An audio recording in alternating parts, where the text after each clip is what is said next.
इस Ismail career institute के अंदर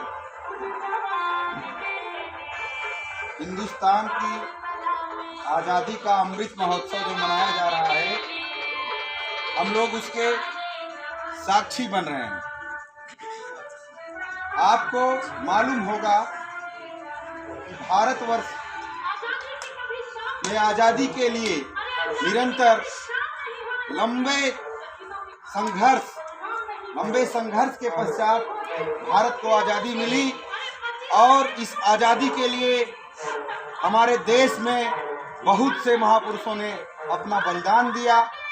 उसके बाद भारत आज़ाद हुआ।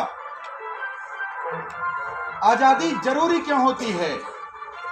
बिना आज़ादी के हमारा जीना मुश्किल क्यों है और आज़ादी का महत्व क्या है? आज के परिप्रेक्ष्य में आपके लिए यह जरूरी हो जाता है कि आप आज़ादी के महत्व को समझें, आज़ादी के उन दीवानों के दिल की बात को समझें जो अरमान उन्होंने अपनी अंतरात्मा में लेकर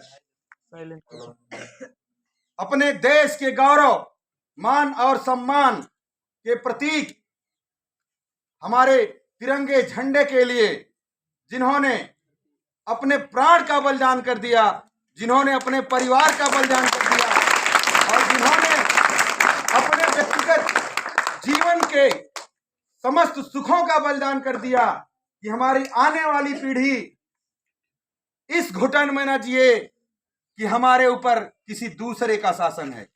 हम जिएंगे तो खुली सांस में जिएंगे, हम जिएंगे तो खुली हवा में जिएंगे, हम रहेंगे तो खुली हवा में रहेंगे, हम बोलेंगे तो अपने देश के लिए बोलेंगे, हम कुछ करेंगे तो अपने देश के लिए करेंगे। जो हमारे अंदर होगा वो हमारे देश का होगा, जो हमारा होगा वो हमारे देश का होगा, जो देश का होगा वो हमारा होगा। ये सोच थी उनके अंदर। इस सोच को लेकर के उन्होंने निरंतर अंग्रेजी हुकूमत के खिलाफ आजादी के लिए बिगुल बजाया और वो बिगुल आजादी की क्रांति 1857 में प्रारंभ हुई, जब हमारे देश के वीर सिपाही अंग्रेजों के लिए अपनी जान की बाजी लगाकर लड़ रहे थे। उस दौरान उन अंग्रेजों ने भी मानवता को शर्मसार करते हुए हमारे सिपाहियों के धर्म के साथ छल किया, हमारे देश के वासियों की भावना के साथ छल किया और उस छल का परिणाम रहा वो 1857 की क्रांति, जो एक वीर सिपाही मंगल पांडे ने जिसका बिगुल बजाया और पूरे हिंदुस्तान को बता दिया कि अगर स्वाभिमान के साथ जीना है, सम्मान के साथ जीना है और आपको अपने देश को तरक्की के रास्ते पर ले जाना है तो सबसे पहले हमारे देश पर शासन करने वाले इन फिरंगियों को भगाना होगा।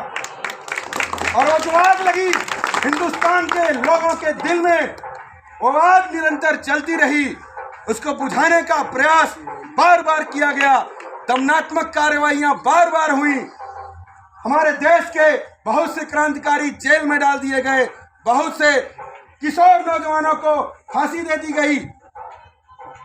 तमाम दमनात्मक कार्यवाहियों का सामना करने के बावजूद हमारे देश के नौजवानों का हौसला नहीं डिगा और नौजवानों को यो टोली जिसने हिंदुस्तान रिपब्लिकन आर्मी का गठन किया आदरणीय चंद्रशेखर आजाद जी के नेतृत्व में, जिनके बारे में आप सब कोई जानते हो, वो आजाद जी जिन्होंने कसम खाई थी हम जीते जी अंग्रेजों के हाथ नहीं आएंगे। और आपको जानकर आश्चर्य होगा कि आजादी का वो दीवाना जो चाहता तो अपनी जान बचाकर वहां से निकल सकता था, लेकिन ऐसे महान व्यक्तित्व ने अपनी जान को, अपनी प्राण को तवज्जो नहीं दिया, अपने प्राण को बचाने के लिए नहीं लालायित हुए। उन्होंने आजादी की क्रांति की ज्वाला को और भड़काने के लिए अपने प्राणों का बलिदान देने का फैसला किया और अल्फ्रेड पार्क के अंदर अंग्रेजों को बता दिया कि हिंदुस्तान का एक नौजवान जो एक पिस्टल से तुम्हारी हजारों बंदूकों का सामना कर सकता है, तो अगर हिंदुस्तान के नौजवानों केवल सैकड़ों हाथों में पिस्टल आ गई तो तुम्हारी हुकूमत की हम जड़ें हिला देंगे। ऐसे ऐसे वीर पुरुष हमारे देश में पैदा हुए। हम उस मिट्टी के लाल हैं। आप उस धरती की संतानें हैं जिस धरती की संतान ने लंदन में जाकर के जलियांवाले बाग हत्याकांड का बदला लिया था। पूरी अंग्रेजी हुकूमत हिल गई थी कि हिंदुस्तानियों में इतना साहस आता कहां से है, और उसका परिणाम आज आप भी देखते हैं।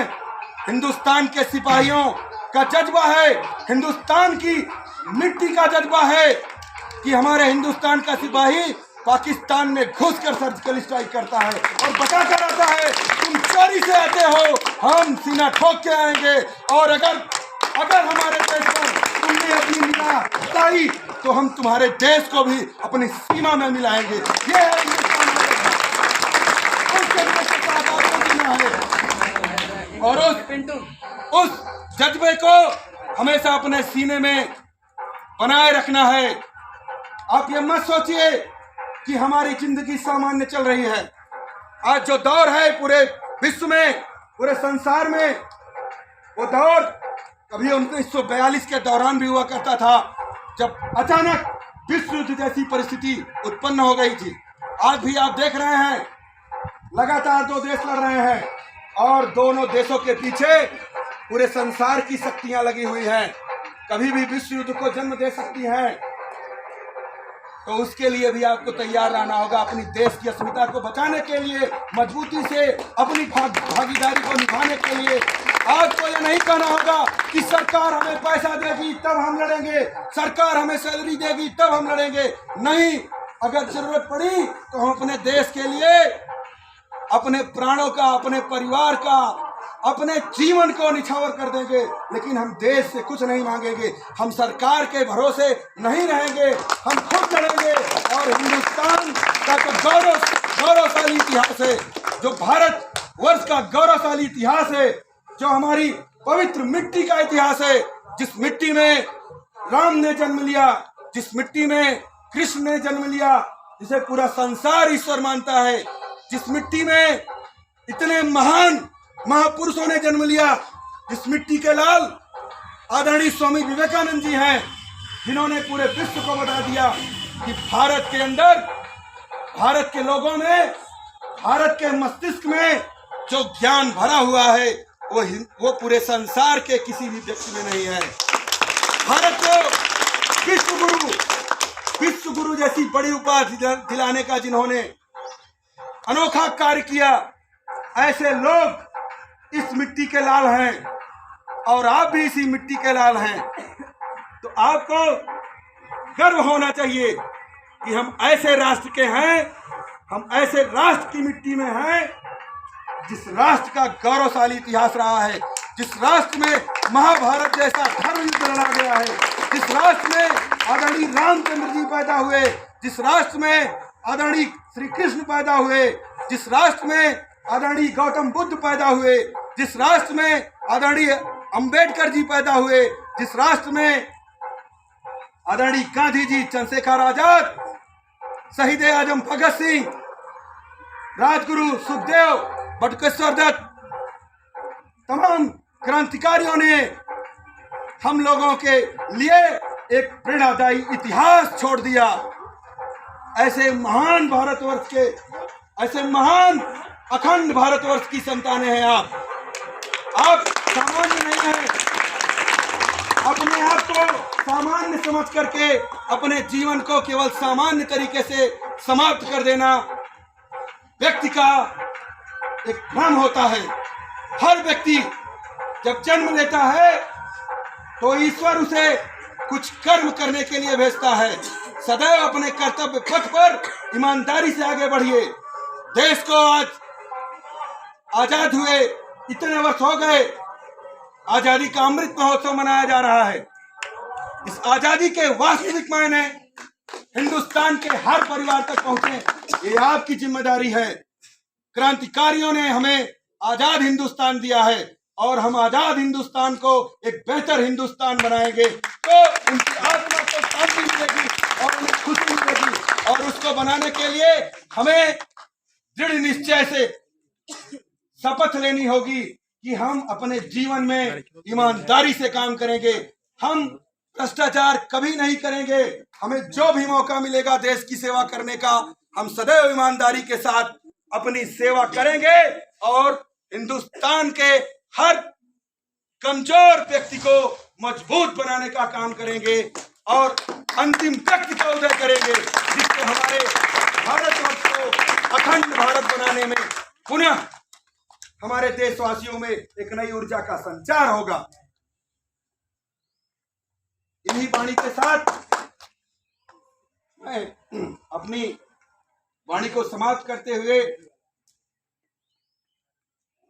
आपको ये कहना चाहूंगा कि आप अपनी शक्ति को पहचानिए, आप क्या हैं स्वयं को जानिए और जीवन में अनुशासन ही ऐसा कारक है जो व्यक्ति को अच्छा इंसान बनाता है। अनुशासन में रहते हुए अपने देश के संविधान में पूर्ण विश्वास करते हुए आपको आगे बढ़ना है और देश को आगे बढ़ाना है। जय हिंद, जय भारत।